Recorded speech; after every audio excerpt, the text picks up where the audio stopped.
I just want to talk about adversity and specifically adversity in the Black community and the issues I see with it. As a Black woman, I've gone through your typical social adversities, which would be being called the N word, people not being comfortable around me or trusting me and assuming I am a criminal, um, or following me around the stores, that sort of thing.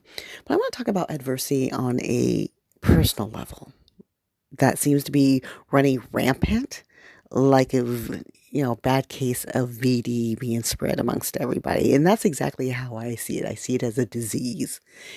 And what I'm talking about is the best example I can give is, say, for instance, a young Black woman says, I'm going to work on me. I'm not going to be in any relationships. I'm just going to focus on school, starting a business, whatever. I'm sitting there going, yeah, rah, rah. That's what you should be doing when you're young. And everybody, from the men to the women to the delusional pickamammies, everyone's, oh, she's traumatized. She just needs to pick better.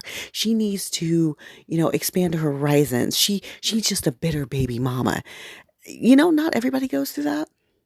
Like, that's not a thing for everyone. You would be amazed that there are a sizable percentage of Black people, men and women, who haven't gone through those type of adversities. We're the only community that thinks we have to go through the exact same adversity. See, everybody understands on this planet there's going to be adversities, there are going to be trials and tribulations, but Black people seem to want to push everybody into the exact same narrative of adversity. We all have to be in abusive relationships as women. We all have to be in baby mamas because that's somehow going to make us stronger. Although if all this adversity had made us stronger, we would have the best community. And right now we have the crappiest community, and we are really held accountable. We should be held accountable because it's really mostly our fault.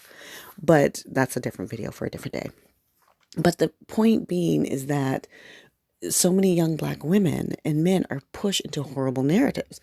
Like young Black men, there seems to be this narrative that they're either going to be pushed into the streets and become a gangsta, a thug, or they're pushed into sports. Why can they not pick something else? Young women are pushed into, well, you're not getting any younger, you should have a baby. Don't worry, we'll support you. They give a young woman this big baby shower because they know she's not going to get a wedding. So she gets some big celebratory thing in her life. And then once she has the baby shower, she's gotten all the gifts, she's popped out the baby, and now she's left on her own. And what is it that old mammy say? Oh, girl, you can do it. We had to do it, so you're going to have to do it too. No. Why don't we have this narrative of telling the youth, male and female, don't worry about getting on dates. Don't worry about finding a boyfriend or girlfriend. Yes, those things are fun. I'm not against them, but that should not be your focus. Your focus, especially with the way the country is going, the focus should be working on you, gaining skills, being intellectual. That's our natural state, by the way, is us being intelligent. And I find it very interesting that nobody wants to point that direction. I have never in my life, knock on wood, been in an abusive relationship. No emotional abuse, no physical abuse, no mental abuse, because I looked for the red flags. I don't find being a DV survivor a badge of honor.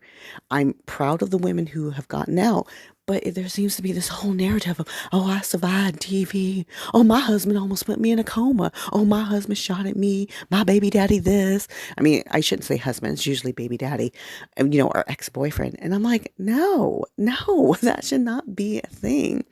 And I was not raised that you had a baby out of wedlock. Not that that's making a big difference in the Black community these days, but back then it was a pretty big deal. And not that I'm not that old. I'm not from the 1950s, but you didn't want to have a baby alone because it was hard. I was always told how hard it is to raise children. And so you don't want to do it alone. And yet you have these women telling these young women, go ahead and do it. Go ahead and do it. It's like, no, you're not supporting them. They shouldn't be doing this. And so keep in mind, not everybody goes through the same adversity, and we're not supposed to. I don't know who made up that ridiculous rule in the Black community that we all need to go through the exact same adverse thing. We're going to go through adversity. Stop pushing the narrative that we all have to go through the exact same adversity so that we can have empathy and learn. I can learn not to be a crackhead by looking at crackheads. I can learn by being in the medical field and knowing how it affects the body. I don't need to be a drug addict to know not to do drugs. Okay? So let's roll this back and dial it back a little bit and stop forcing the youth for another generation to go through the same crap you did because you did. I didn't. And a very sizable population of black people never